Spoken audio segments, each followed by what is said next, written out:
የጨረቃ ፋሚሊዎች ከእንግዲህ ወደ ሃይሚና ብሩኬ አብረው አናያቸውም። በቃ ቁርጣችንን ነው። የሀገሬ ሰው ሲተርት የሰው ወርቅ አያደምቅ። ዳኒ ዛሬ በሰው ወርቅ ሊደምቅ ነበር የፈለገው፣ ግን ረሙ በዚህ አጋጣሚ በጣም ነው የምናመሰግነው። ሶስዬን ጠርተህ ፕሮግራሙ እንዲበጠበጥ ስላረክ ማለት ነው። እንግዲህ ምርጦች፣ ይሄ እኔ ከመጥፎ አስተሳሰብ ተነስቼ አለም፣ ግን የሰው የሆነ ነገር ስለተመኝ ይሄ ልጅ ያው መጨረሻውም አላማረም ማለት ነው። ከዚህም በኋላ የሚቀጥለው መጨረሻ አያምርም ማለት ነው። ሰላም ሰላም ተወዳጆቼ፣ እንዴት ናችሁልኝ? ባላችሁበት ሁሉ ሰላም ዛይ ብዝት ይበላችሁ። ሃይሚ ነኝ።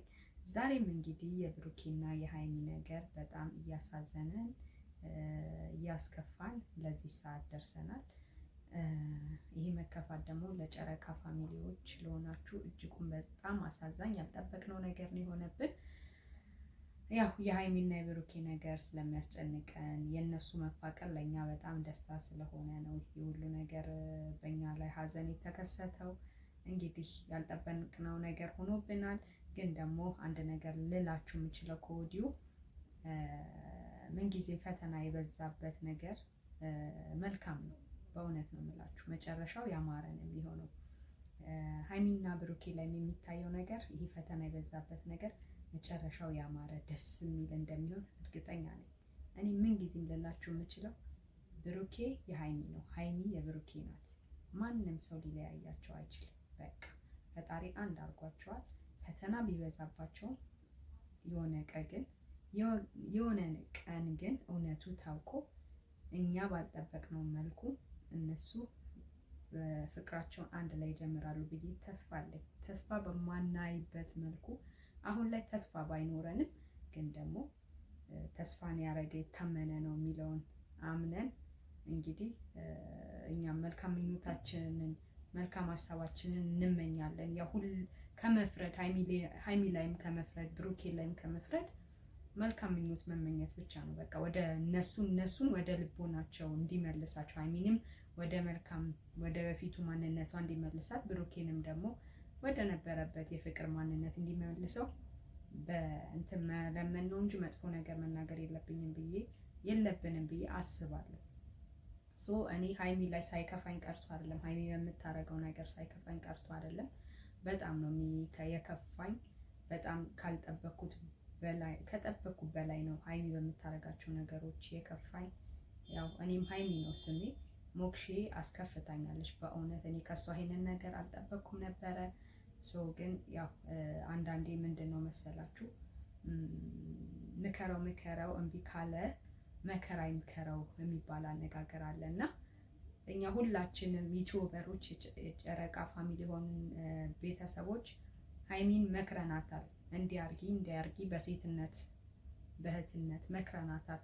ግን የእኛን ምክር አልተቀበለችም። ስለዚህ አሁን ላይ እኛ የሚሆነውን ነገር ዝም ብለን ማየት ነው፣ አይታው ማለት ነው። በእውነት ነው የምላችሁ ሃይሚ አሁን በምትወስነው አሁን በምታረጋቸው ነገሮች እንደምትጸጸትበት በጣም እርግጠኛ ነኝ። በጣም ማለት ነው በጣም ከባድ ነገር ውስጥ እየገባች መሆኑን አልጠራጠርም። መጥፎ ነገር ውስጥ ማለት ነው እርግጠኛ ነኝ። ግን እኛ መክረናታል። የጨረቃ ቤተሰቦች በመልካምነት በቀናነት እንዲህ አታርጊ አልሰማችንም። የራሷ መንገድ ነው፣ የራሷ ፍላጎት ነው። ዛሬም ብሩኬ የሰጠው አነጋገር ይሄ ነው። በቃ እኔ ልታረቃት ፈልጌ ነበረ፣ ያ ሁሉ ተበድዬም የሁሉ ሆኜም በቃ አለ አይደለ በይቅርታ ልመለስ ፈልጌ ነበረ። ግን አለ ዛሬ የተለቀቀውን ምንድነው የዩቲዩብ ላይ ኮሚኒቲ ላይ የተለቀቀውን ነገር ሳይ ግን በጣም ተበሳጭቻለሁ። ሁሉን ነገር ትቼዋል። የመታረቃ ሀሳብ የለኝም። እኔ ከሃይሚ ጋር አብቅቷል የኔና ሃይሚ ነገር ብሎ በሚፍታ ነግሮታል ማለት ነው።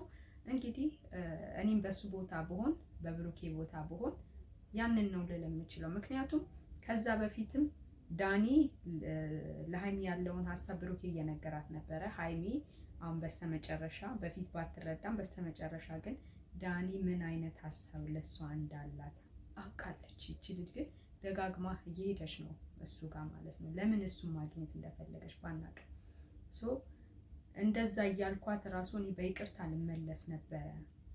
ግን ዛሬ ያየሁትን ሳይ ግን በጣም ልቤ ቆርጦልኛል ብሎ በጣም አዝኖ ነው የተናገረው ምርጦቼ። እሱም የራሱን ነገር ለመስራት ነው ያሰበው። እሱ የሚሄድበት መንገድ ደግሞ ለየት ያለ መንገድ ነው። ቆፍጣናው ጀግናው እንግዲህ እንደዚህ ከሶሲ ጋር ምናምን የሚመጣ አይመስለኝም። ከሶሲ ጋር ይመጣል ብዬ አላስብም። ምክንያቱም ብሩኬ እኔ በተረዳሁት መልኩ እንደዚህ የሰውን ሀሳብ ተመሳሳይ ነገር ሳይሆን የተሻለ ሀሳብ ይዞ እንደሚመጣ እርግጠኛ ነኝ። ከሌላ ሰው ጋር በቃ ከሌላ ሴት ጋር ብሩኬም ሊመጣ ሀሳብ ላይ ነው፣ ፕሮግራም ላይ ነው። ሁላችንም እንግዲህ በተሻለ መልኩ ደስ ብሎ ልንቀበለው ነው የሚገባው እንጂ ልናኮርፈው ልንጨቃጨቀው አይገባም። ጥሯል፣ ማድረግ ያለበትን ሁሉ ጥሯል። ከሱ ምንም የቀረ ነገር የለም እና እሱም በሌላ ሀሳብ ከሌላ ሰው ጋር ሊሰራ ሀሳብ ይዟል። እንግዲህ መልካም እድል ቡራዬ ብለናል። ግድ ይላል። የራስን መንገድ ካሁኑ ማስተካከል ጥሩ ነው። እኔ ሀሳቡን እደግፈዋለሁ፣ በእውነት ነው የምላችሁ። ምክንያቱም ሀይሚም ልትማር አትችልም። እንደዚህ አይነት ነገሮች ሲከሰቱ የምትማርበት መንገድ ይፈጠራል ብዬ አስባለሁ እና ዛሬ እንደውም በዳኒ ቤት ያው ሀይሚ 200 ሺዋን አክብራለች በተወሰነ መልኩ። ፕሮግራሙ የተሳካ ባይሆንም ያው ለማክበር ሞክረዋል ዳኒ። እሷን እንደውም ፕሮሚስ የሚሆን ምን ሊያደርግላት እንዳሰበ አላውቅም። የሆነ ቀለበትም ነገር ይዞላት ነበረ። ያ ሂደት ግን በተሳካ ሁኔታ አልሆነም። እጅግ በጣም ነው ደስ ያለኝ በእውነት ቤተሰቦቼ። ያሰበው ዳኒ ስላልተሳካለት ደስ ብሎኛል። ማለት ሰውን አስከፍቶ ደስታ ሊኖር እኮ አይችልም። ዳኒ ምን ሆነ ነው? የሰው ነገር ነው የያዝከው። ባልሆነ ፍቅር ውስጥ ነው እየገባህ ያለኸው። እውነት አንተ ሀይሚን አፍቅራት አይደለም። በእውነት ምን አይነት ሱስ ነው የያዘክ? እና እኔ ፕሮግራሙ ስለተበላሸበት እጅግ በጣም ነው ደስ ያለኝ። እጅግ በጣም ነው። ሶሲ መታ እንግዲህ በዚህ አጋጣሚ ረሙዬ በጣም ነው የምናመሰግነው። ሶሲን የጠራት ረሙ ነው። ረሙ እንግዲህ ሆን ብሎ ነው የጠራት። በእርግጠኝነት ሆን ብሎ ነው። ምክንያቱም ቀደም ብሎ አያልቅም እንዴ ካልሄድኩ ኬኩ ተቆርሶ ካልሄድኩኝ እያለ ነበርና እንደሚበጠበጥ ረሙ አውቆ ነበረ ፕሮግራሙ። ግን አንተ ቀስ በል እንጂ ምንድን ነው ከፈለክ ሂድ ሲለው ሁሉ ረሙ ያው ኬኩ ተቆርጦ እንዲሄድ ነበር ፕሮግራሙ ተጀምሮ ኬኩ ተቆርሶ ሱት ብሎ ላጥልኝ ነበር ሶሲን እሱ ስለጠራት ማለት ነው እንጂ። እና ሶሲ ደግሞ ትክክለኛውን ውሳኔ ነው የወሰነችው። በእውነት ያሳዝናል። ሶሲዬ አይዞሽ፣ እሺ አይዞሽ። በእውነት ላንቺ የተሻለው ሰው ይመጣል። ይህ ሰው ካንቺ ስላልሆነ ላንቺ ስላላለው በጣም ማመስገን ያለብሽ።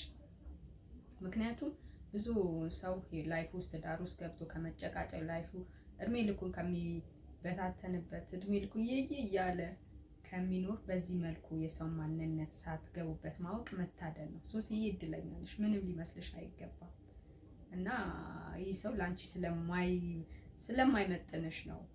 እና በዛ ሁኔታ ሁሉ ሀይሚ እያለ ነበረ እንግዲህ ሶሲም እያለች ሶሲ በጣም ተናዳለች። እንግዲህ ሶሲ ካልወደደችው በዛ መልኩ ልትናደድ አትችልም ነበር። እንግዲህ የሶሲ ስንት 100 ሺህ ወደ 300 ምናምን ሺህ ሰብስክራይብ የሷን ሳያከብር ለሀይሚ 200 ሺዋን ነበረ ያከበረላት የነበረው። በዛ ሞመንት ላይ ሶሲ መታበላሽተዋለች። ሶሲ በጣም ነው ደስ ያለኝ የዛሬውን ፕሮግራም ስላበላሸሽው ማለት ነው። አይገባም፣ በእውነት አይገባም። ሲቀጥል ሰውን አሳዝኖ የራስን ደስታ ማግኘት የማይቻል ነው። አትሳሳት ዳኒ፣ የሰው ሀዘን አለብህ። በፍጹም አይሳካልህም። ሀይሚን ከብሩኬ መለያየት አይሳካልህም እና ወደ ማንነት ወደ ራስ ማንነት ተመለስ ባይ ነኝ። ሀይሚዬ ደግሞ ዛሬ እንግዲህ የምናገረው ነገር አለ እያለች ነበረ። አልገባኝም። የምናገረው ነገር አለ ስትለው እንድትናገር ራሱ ጊዜ እየሰጣት አልነበረም እና ባላሰበችው ሁኔታ ላይ ነው ፕሮግራሙን 200 ሺህ እንዲከበር እያደረገ የነበረው። እንደ ሰርፕራይዝ ነገር ነው፣ ሳታውቀው ነው። የምናገረው ነገር አለ ስትለው እንድትናገርም አልፈለገም ነበረ። እንዳይዋረድ በጓደኞች ፊት ማለት እሷ ያወቀች መስሏቸዋል። ሁሉንም ነገር ሀይሚ ያወቀች መስሏቸዋል። ግማሾቹ ጓደኞቹ እህቶቹ ምናምን እህቱም ነበረች የዳኒ እህት መስሏቸው ነበር። ግን ሀይሚ የምታውቀው ነገር የለም እና ሀይሚም ልትናገር የፈለገችው ነገር ነበረ።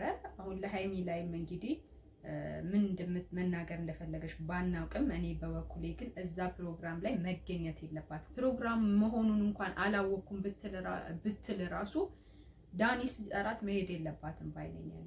ለምን እሱ ሲጠራት ለምን እያንከወከወ እንደሚወስዳት እሱ ጋር እኔ አልገባኝም። በእውነት ነው የምላችሁ። ለምን ደጋግማ እንደዚህ እንደምታረግ እንዴ? ወይስ ይሄ ልጅ የሆነ ያስደረገባት ነገር አለ? በመድኃኒዓለም እውነት ነው የምላችሁ እና እጅግ በጣም ነበር ያሳዘነኝ የዛሬው የሀይሚ ሁኔታ። መጨረሻ ላይ እሷም ትታ ወጥታለች ፕሮግራሙ ላይ እኔ አልካተትም ብላ። ግን ሀይሚ ጭራሹንም የዳኒ ሲጠራሽ መሄድ አልነበረብሽም ነበረ። በቃ ለምን ከሱ ኋላ እንደምትከተል አላውቅም። በእውነት ምን ሆነሽ ነው ሀይሚዬ? በቃ ከእንግዲህ ወዲያ ከሱ እራቂ ባይ ነኝ። ምርጦችዬ እንግዲህ ሀይሚና ብሩኬ በቀጣይ ቪዲዮ አናያቸውም። አብረን ስለማናያቸው ሁላችንም በተረጋጋ መንፈስ በምን አጀንዳ በብሩኬም እንደሚመጣ ብንጠብቀው በሰላም ቢመጣ ደስ ይለኛል ባይ ነኝ። ሀይሚም የራሷን እንግዲህ መልካም ነገር ይግጠማት ባይ ነኝ። ተረፈ ግን በያላችሁበት ሰላም እግዚአብሔር ብዝት ይበላችሁ። ባባይ